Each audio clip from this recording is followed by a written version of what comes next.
Hey there and Happy New Year. Last Monday was the first Monday of the month, but it was the new year and people were just sliding in very slowly on a Monday morning. And so this is my first time coming to you guys. I wanted to talk to you a little bit. I wanted to go live, but a very poor connection today, and I think it is due to the heavy snow. I'm not sure.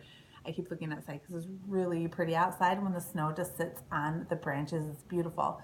Um, and it's much warmer than it has been. Actually, almost too warm because it's getting sloppy, but that's not the point of my post today. So I wanted to talk to you about setting goals. I'm not a big fan of the word resolution. I was just reminded of this last night when I went to church.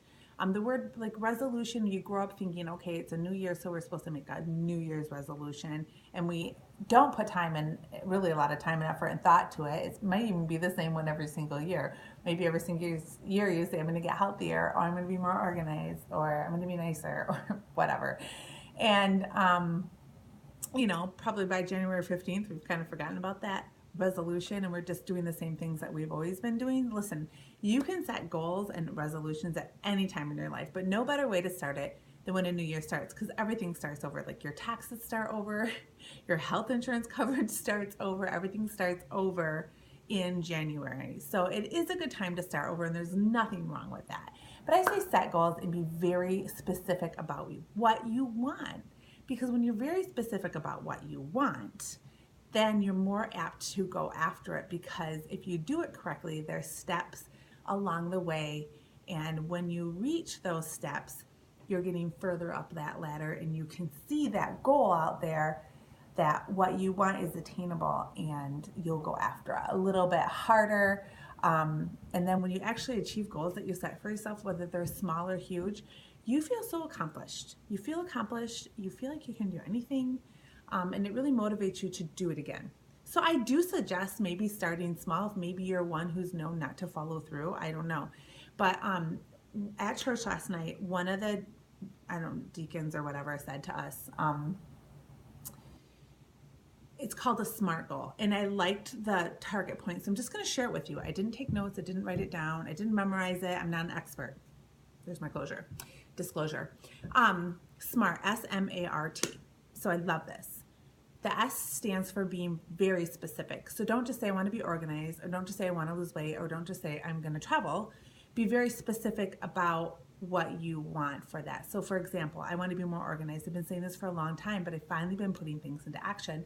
And so you might just say, I want to be more organized with the stuff, the physical material stuff in my home, and just start with that first. So that's being a little bit more specific. And then the M stands for, I thought it was for manageable, so I could be wrong on this one. You don't set a goal for yourself that is too big to even bite off, or not something that's even in your realm of abilities. Like we all have passions, we all have abilities, we all have gifts. So you need to be able to say, what am I capable of doing, or what am I capable of delegating, etc. and so on. A is for attainable. I think a lot of these kind of mesh together. Attainable, attainable. It needs to be something that you can actually go for. So to say, let's go back to the travel. I'm going to travel more. But your budget says you can go about 20 miles to Target, and that's about it. Don't set goals that you're going to need to set goals to make travel even possible. So you're going to back it up, Betty. Okay, so going back to the organization, to say I'm going to, like, let's say you have a 4,000 square foot home, and to say you're going to organize every single room. And maybe that's too much to do. So make sure it's attainable, because if you set goals that you can't get, like I already said, you will fail. You'll tend to fall back or not complete it, and then you feel like a failure, and then it's a snowball effect, and you do not want to start our new year out that way.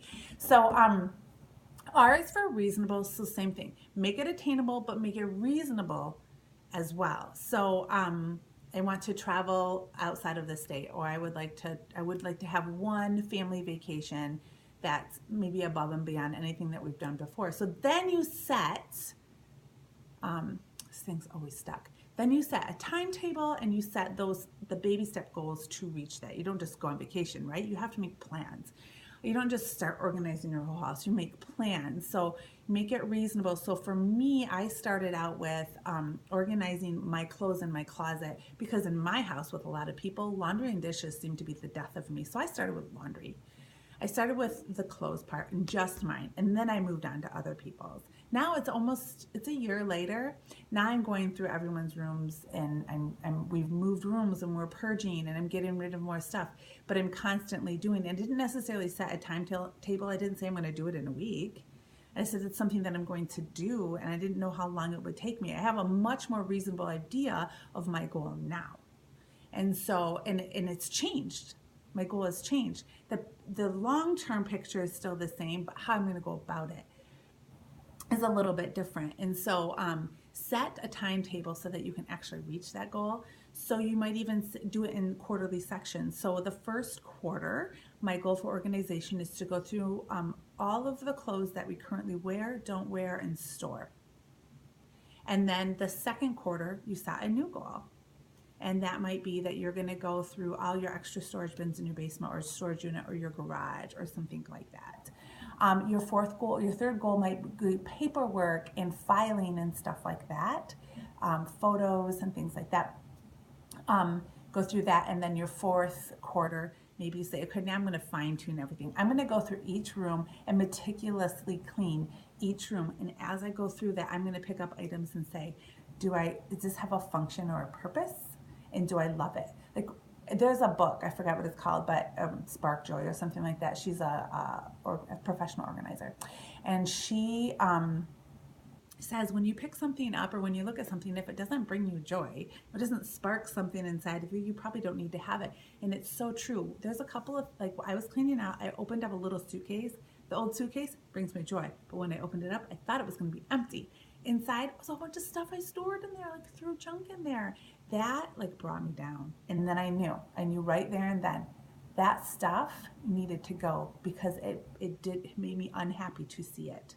Which means every time I see it, I'm going to be unhappy. Like, we have enough stuff and junk in our life that bring us down and stress us out. The things in our home should be like our sanctuary and our safe place. The stuff in our home brings us down too, then we need to do something about it, because you don't have control about what happens to you out there in the world, or what happens to you, but we do have a little bit more control about what's going on in your home. It might be the only place. So my example of organizing, make it so it's attainable and it's coming to the point where you want it to be. So that's SMART. That's S.M.A.R.T. And you can use that for any type of goal. Health and wellness, organization, travel were my 3 examples, but it could be financial, taking a Dave Ramsey approach where you want to be debt-free. So maybe you're saying, okay, I'm almost done. I want to be debt-free in 2018, but you have like, I don't know, $150,000 in debt, not including your house mortgage. Maybe you have big college debts. Maybe who knows? So to say that you might not reach it in a year, even if you follow everything to a T and eat rice and beans for every meal. So what you want to do is then set your timetable differently, or be more reasonable about how much debt you're going to pay off. So I hope that all makes sense. I think it does. I think it really helps to look at, not just throw a resolution out the air, but really look at your goals, what you want for yourself and your family, your job. And there's no reason that you shouldn't go after it, but go after it with a plan. Just like everything else in life. Go after it with your plan. Be smart.